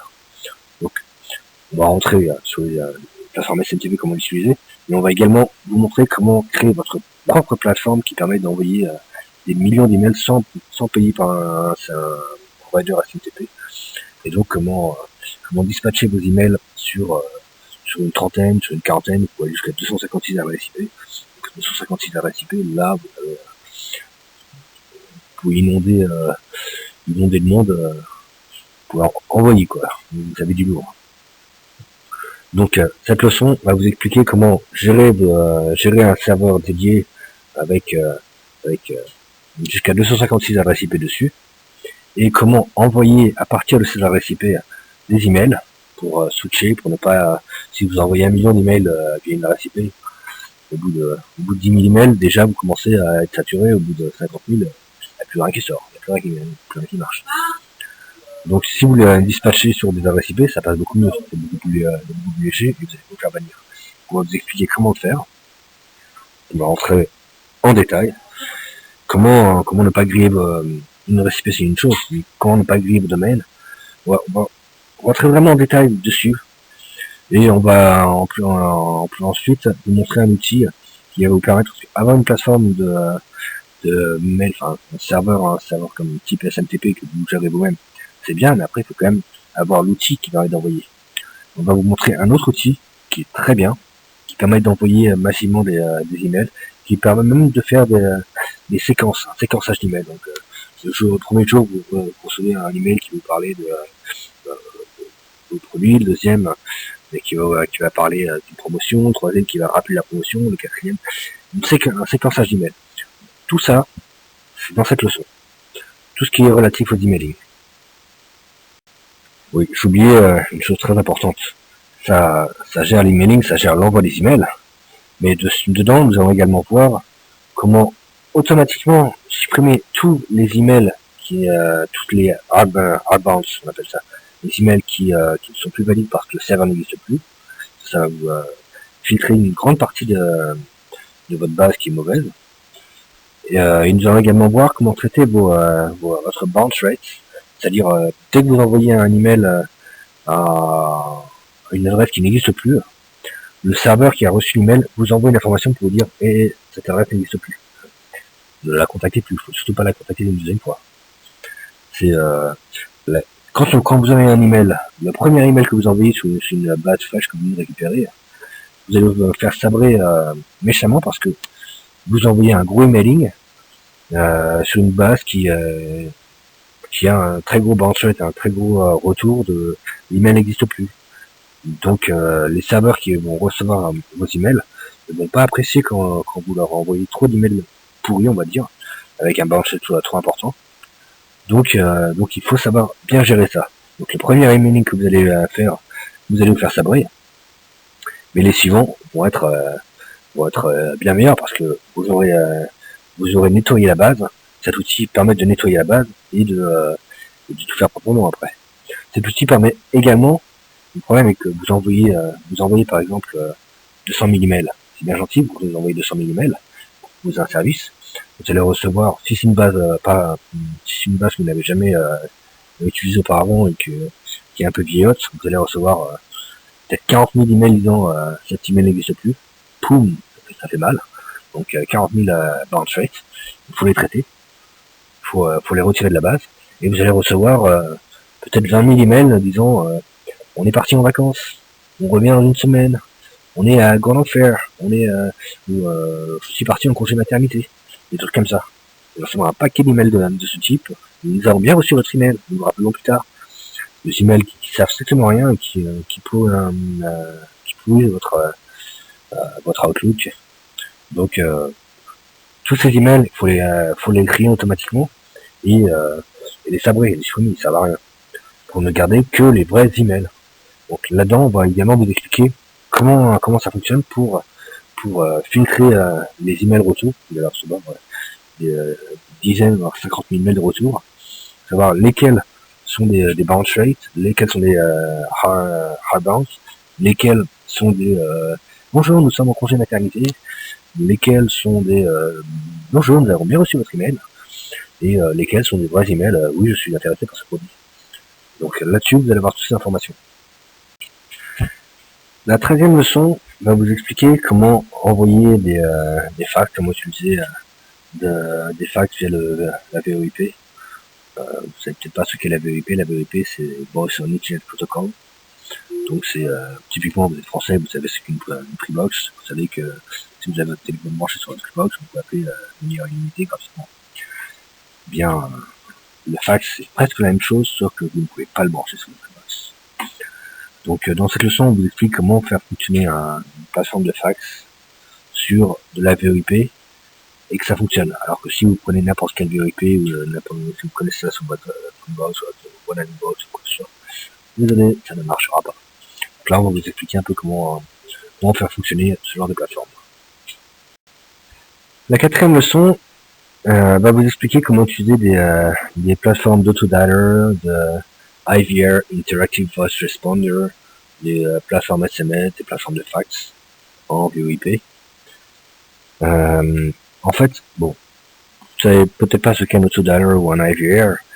Quand vous appelez France Télécom, quand vous appelez France Télécom, c'est un très bon exemple, vous allez voir que vous allez avoir une petite musique d'attente, et puis si vous voulez appeler si vous voulez tomber sur un opérateur qui traite de ça, si vous voulez passer en anglais, appuyez sur la touche 3, si vous voulez c'est un robot qui va discuter avec vous, on voit après comment tout ce que vous voulez. Sauf que là chez France Télécom, eux, ils le font en mode réception. Donc vous les appelez et le robot va essayer de comprendre ce que vous voulez et où vous dirigez, où vous donnez des informations. Si vous voulez savoir plus sur telle information, tapez 5. Si vous voulez savoir plus sur ça, tapez 6. Le robot va vous expliquer tout. Ça, c'est un IVR, c'est un Interactive Voice Responder. Sauf que là, bien sûr, dans cette leçon, on vous explique comment le faire, mais on vous explique mieux. On vous explique comment le faire en manière d'appel. C'est vous qui appelez. Donc, vous collez ça sur les pages jaunes. Vous appelez toutes les sociétés en France et vous leur dites bonjour, nous proposons tel service, que vous êtes intéressé par ça, plutôt par ça, Si vous voulez plus d'informations, si vous voulez être mis en contact avec un opérateur, tapez sur 7, etc., etc. Donc automatiquement, vous pouvez appeler, c'est votre patron commercial qui appelle les gens, qui leur demande si vous êtes intéressé par ce genre de service. Si oui, c'est cool, sinon c'est pas grave. Au moins, vous ne mettez pas un vrai commercial qui va vous coûter relativement cher. C'est un robot qui appelle, tout simplement. Donc ça, c'est une solution. Donc il y a la même chose avec les SMS, la même chose avec les fax. Là-dessus, cette leçon va vous expliquer comment contacter les gens massivement sans email. La vraie raison de cette leçon, c'est parce que normalement vous avez probablement déjà, enfin, j'espère que vous l'avez fait, vous avez peut-être déjà pris la leçon sur comment aspirer les pages jaunes, comment aspirer n'importe quelle plateforme en ligne. Et si vous avez aspiré les pages jaunes françaises, les pages jaunes belges, les pages jaunes suisses, les pages jaunes canadiennes, là vous avez déjà une base francophone, vous pouvez les contacter par exemple. Le problème est que en aspirant les pages jaunes, vous allez avoir beaucoup d'emails, c'est vrai, mais la plupart des informations seront des numéros de téléphone, ce ne sera pas des emails. Vous n'arriverez pas à avoir les emails de tout le monde. Je dirais même 70% des données sont des numéros de téléphone et pas des emails. Donc si vous voulez les contacter, vous êtes obligé de passer par le téléphone. Avec ça, vous êtes capable de contacter tout le monde par téléphone, avec un robot qui les contacte, ça passe en VoIP, donc c'est gratuit. Voilà, nous avons fait le tour des différents supports de cours. Donc on arrive vraiment à la fin de la présentation. J'espère que ça vous a plu. Vous pouvez trouver des choses très intéressantes, j'espère. Je souhaiterais vous parler tout de même du côté Web Agency. C'est-à-dire, nous pouvons faire, si vous avez des problèmes, nous pouvons déployer les solutions. Ici, je vais vous parler que de deux éléments, qui est de la collecte d'informations sur les pages jaunes et le SEO. Le SEO, c'est le référencement, Search Engine Optimization. Donc au niveau de la collecte, l'aspiration des pages jaunes, donc c'est très bien que beaucoup d'entre vous sont intéressés par ça. C'est un outil extraordinaire, mais ça risque de vous saouler assez rapidement de comprendre comment utiliser les outils d'aspiration et de faire ça sur toutes les plateformes, parce qu'il y a plus d'une centaine de plateformes. Ça risque de prendre beaucoup de temps et d'énergie à tout aspirer. Donc, si vous voulez que nous le fassions, on peut le faire, on sait le faire, on maîtrise parfaitement les outils. Donc, on peut aspirer n'importe quelle page jaune. Vous nous dites quelle page jaune vous voulez aspirer, quelle plateforme, sur crossbordertraining.com/checkyellowpage /cyp.checkyellowpage. Vous allez avoir le moteur avec tout pour rechercher. Ça va scanner toutes les pages jaunes pour vous, ça va vous donner le résultat, combien de résultats se trouvent dans cette page jaune, dans celle-là, dans celle-là, dans celle-là, dans celle-là, pour les critères que vous avez tapés. Et donc, si vous êtes intéressé par les pages jaunes françaises, anglaises, italiennes, espagnoles, vous nous faites la liste, vous nous envoyez ça, et ce que nous faisons, c'est nous facturons 200 € la première page jaune. Donc, si vous voulez simplement aspirer les pages jaunes françaises sur telle thématique, c'est 200 €. La deuxième page jaune, c'est 150 € jusqu'au 10e. C'est sur PrestaShop, ça fonctionne comme ça. C'est paramétré. Si vous dites je vais aspirer 40 pages jaunes, automatiquement ça va être dégressif. Le système va automatiquement dégrossir le prix. Et au bout de la 10e page jaune, ce sera à 100 € la page jaune aspirée. Donc si vous voulez aspirer 40 pages jaunes, ce n'est pas le prix sous les yeux, mais sur PrestaShop, vous tapez 40 et ça va vous donner le prix tout de suite. Donc là, nous pouvons aspirer pour vous n'importe quelle page jaune et nous vous donnerons les résultats avec le nom, le prénom, le numéro de téléphone, le fax, l'email si c'est possible. Beaucoup n'ont pas d'email. Aussi, quand on récolte les emails, c'est pas parce que les gens ne donnent pas les emails que l'on ne peut pas récupérer les emails. Typiquement, sur Alibaba, les gens nous disent mais comment est-ce que vous avez récupéré nos coordonnées? C'est simple, si un nom de domaine, il y a la société Tartampion qui vend des produits, elle n'a pas donné son email. Bah oui, t'as pas donné ton email, c'est pas grave, t'as donné ton nom de domaine. Donc si tu donnes ton nom de domaine, les robots vont automatiquement prendre le nom de domaine, scanner le domaine, voir si c'est une page contact ou feedback ou callback ou une page relative au contact ou about us. Ils vont la scanner, regarder s'il y a un email dedans. S'il y a un email, s'il y a 2, 3, 4, 5, 6, ils vont tous les prendre.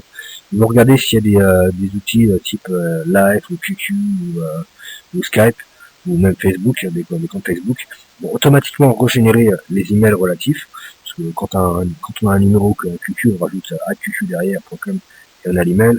Quand on a un Skype, un identifiant Skype, on rajoute quand on a un Facebook, on rajoute @Facebook derrière, et on a un email Facebook qui est ensuite redirigé par Facebook sur la bonne email. Donc tout ça, même si le site ne montre pas l'email, on peut le récupérer. Et même s'il n'y a pas d'email sur le site, on peut quand même le récupérer, du moins l'adresse email du propriétaire du site et du webmaster, à travers la base de registre des whois. On appelle ça un whois. Donc, dès que quelqu'un achète un nom de domaine, il donne son email. Il est obligé de donner son email. Si vous avez déjà acheté un nom de domaine, vous avez forcément donné votre email, vous avez forcément donné votre numéro de téléphone, vous avez forcément donné votre nom. Et donc ça c'est consultable, c'est gratuit, n'importe qui peut le consulter. Donc il faut l'outil va les consulter automatiquement et récupérer toutes ces informations là. Donc même si les pages ne fournissent pas l'email est récupérable à travers le nom de domaine. S'il y a un nom de domaine, il y a un email. S'il y a un nom de domaine, il y a un numéro de téléphone. S'il y a un nom de domaine, il y a un fax. Vous récupérez toutes ces informations là et après vous les contactez. C'est tout ça. Enfin, si vous voulez pas le faire, on le fait. On peut scanner tout ça pour vous. Alors, le dernier point, c'est le SEO. Je vous ai dit auparavant que j'étais un expert SEO, que j'ai plus de 10 ans de SEO, que j'ai géré plus de 200 sites internet au niveau de référencement. Donc, si vous préférez que je m'occupe de votre site internet, que je lance la campagne SEO, il n'y a pas de souci, je peux le faire. Donc, je peux le faire. Comment ça se passe? Bien, ça se passe en 2 étapes. D'abord, il faut lancer la campagne. Le lancement de la campagne se fait par catégorie, par principale catégorie. Donc, c'est la principale catégorie si vous vendez principalement des chaussures. La principale catégorie, c'est celle-là qu'on va optimiser à fond. On va tout faire pour booster ça. On va retravailler votre site, on va retravailler les URL, on va retravailler le contenu sur la principale catégorie. Si vous avez deux catégories complètement différentes, il va falloir faire 2 campagnes complètement différentes. C'est vraiment différent. Mais si vous vendez des chaussures et vous vendez des réfrigérateurs, il va falloir faire 2 campagnes différentes. Ça n'a rien à voir. Par contre, si vous vendez des chaussures bateau, puis des chaussures en cuir et des baskets, bon, c'est des chaussures. Ça, on peut travailler dessus. Ça, c'est bon. Donc, pour commencer la campagne, on prend 500 € pour lancer la campagne, préparer le contenu, réoptimiser le site. Et ensuite, par mois pour payer les gens qui vont faire des liens très propres. Ce qu'il faut faire, quand je parle de référencement aujourd'hui, c'est qu'il faut faire du très très propre. Il faut vraiment faire du nickel. Donc quand Google regarde le site, il dit bon, ça c'est nickel, ça c'est nickel, ça c'est nickel. Il n'y a rien de louche. Dès si Google a le moindre doute, il va vous flinguer, je vous le dis. Donc il faut vraiment que tout soit impeccable, que tout soit fait par des humains, que la publication soit faite par des humains, je parle, que les liens soient faits par des humains, que les commentaires laissés soient faits par des humains. Si c'est des robots, Google le saura. Google a tous les moyens pour détecter si c'est un robot qui a publié ou pas. Donc il faut que ce soit fait par des humains. Donc il va falloir payer des humains ou trouver des méthodes pour qu'ils le fassent. Le mieux c'est de les payer, parce que les humains ne demandent pas beaucoup d'argent pour faire un copier-coller d'un texte. Mais après, il va falloir donc faire des liens très propres.